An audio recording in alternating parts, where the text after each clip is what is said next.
Your mind is like a prosecutor that never rests. It finds evidence for whatever story it already believes. What if the only laws governing your experience are the ones you keep enforcing? Here's what we're exploring today. 2 profound ideas that can fundamentally shift how you experience every moment. First, that the light of awareness has already replaced the darkness of unconscious patterns. And second, that we live under no laws except God's laws of love and freedom. We suffer only because we believe in and enforce limitations that don't actually exist. Let me paint you a picture you've probably lived 100 times. You're in a team meeting when your colleague takes credit for your idea. Feel that? That instant sting? That hot flash of indignation rising up your spine? Your mental courtroom convenes so fast you don't even notice it happening. The prosecutor, that relentless voice in your head, immediately starts presenting evidence. This is theft, it declares. You've been wronged. Justice must be served. The judge, another part of your mind that seems so reasonable, so fair, reviews the evidence and agrees. Guilty as charged, it pronounces. This workplace is toxic. People can't be trusted. You must protect yourself. And then there's you, the defendant, accepting the sentence without question. The verdict: a day of resentment. A week of tension, maybe months of building walls around your ideas, your contributions, your heart.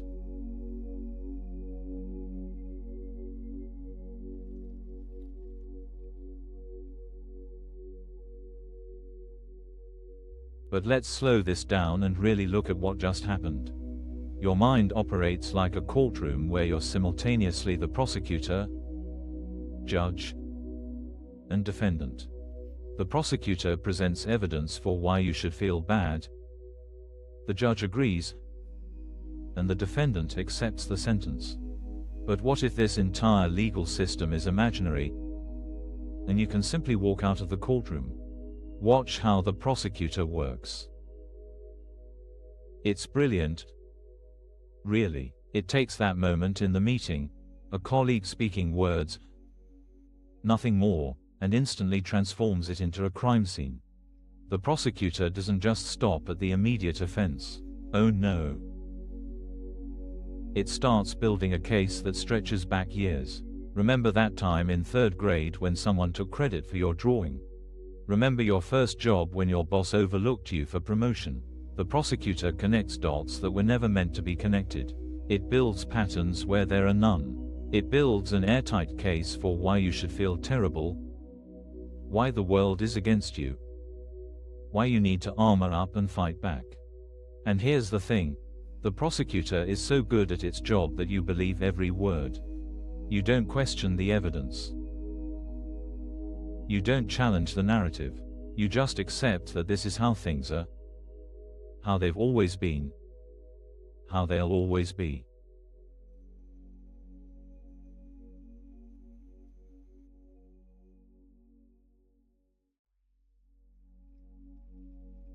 But what if I told you that every law this mental courtroom operates under is completely made up? Not just some of them. All of them. Think about the laws your inner prosecutor loves to cite. The law of fairness that says if you contribute, you must be recognized. The law of respect that says others must acknowledge your worth.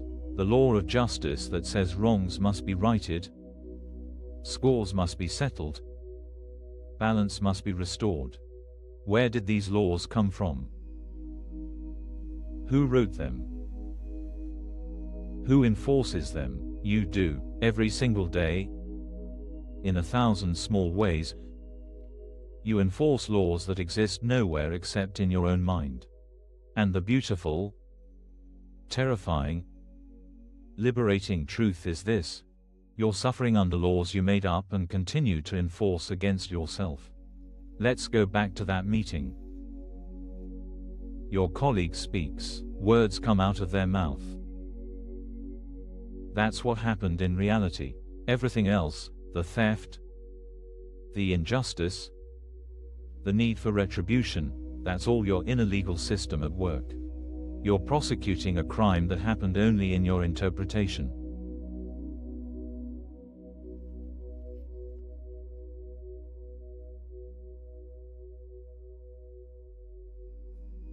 Now here's where everything shifts.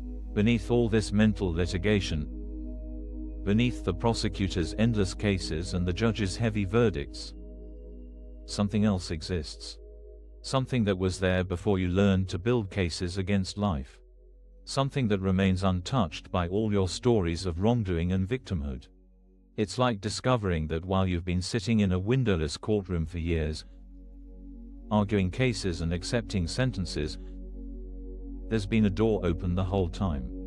And beyond that door, light.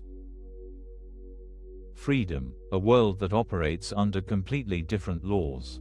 This light, call it awareness, presence, truth, doesn't argue with the darkness of your mental courtroom. It doesn't fight your prosecutor or challenge your judge. It simply is, and in its presence, the whole courtroom starts to look different. Less solid. Less real. More like what it actually is, a game you've been playing with yourself. Remember our colleague in the meeting. In the light of simple awareness, you might see something else entirely.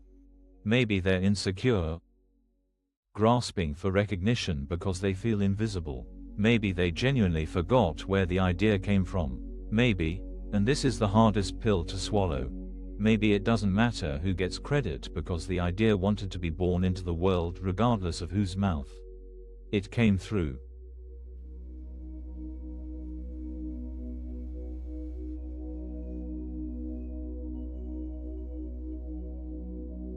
So how do you walk out of the courtroom? How do you stop living under laws that make you suffer? First, you have to see it. You have to catch your prosecutor in action.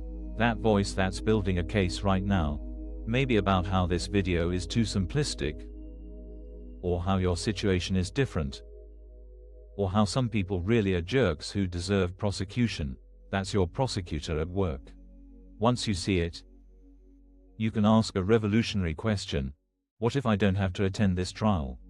This isn't about becoming a doormat. It's not about letting people walk all over you or pretending that harmful behavior doesn't exist. It's about recognizing that your mental courtroom doesn't actually protect you. It just keeps you trapped in endless litigation against life. When you stop prosecuting others in your mind, something miraculous happens. You stop prosecuting yourself too. All those laws you've been enforcing, the ones that say you're not good enough, successful enough, lovable enough, they start to lose their power.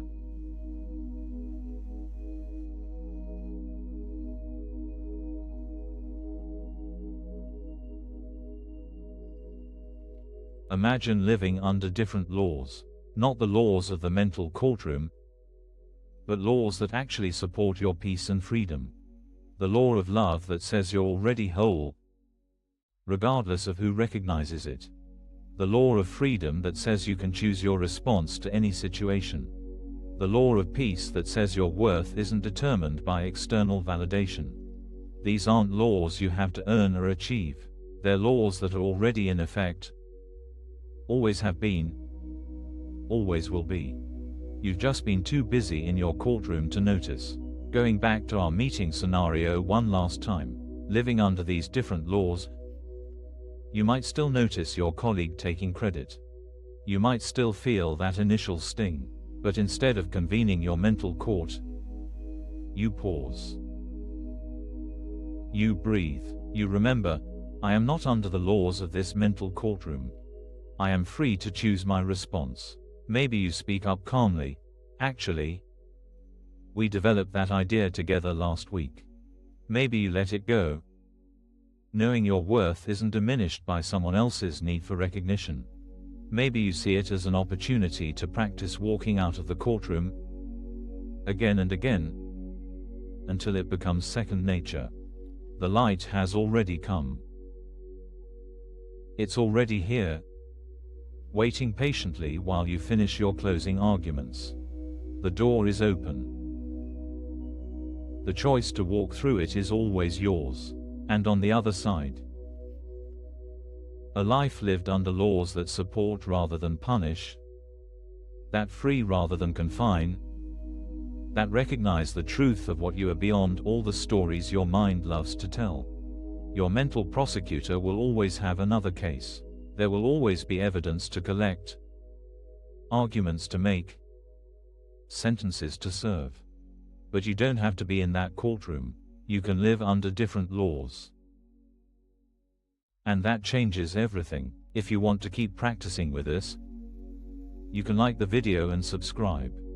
Let's take a moment now to let this settle with a guided meditation.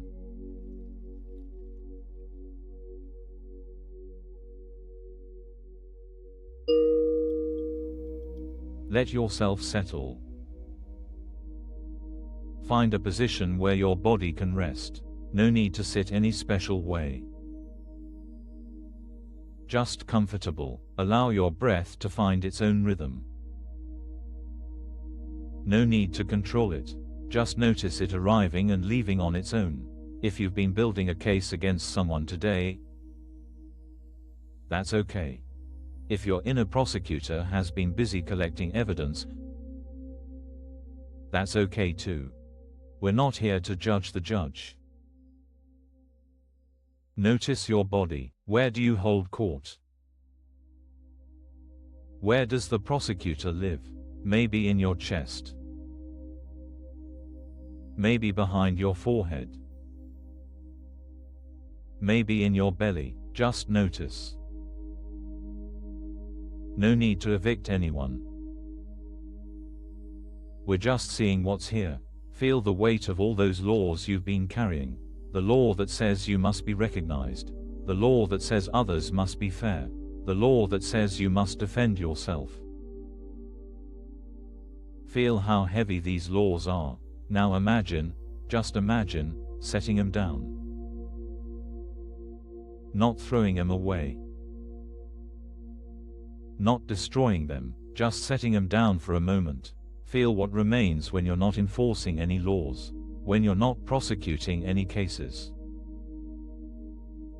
When the courtroom is empty and quiet, there's something here that needs no defense, something that can't be stolen or diminished, something that exists before all the stories and remains after they fade. Rest here. In this space beyond prosecution and defense.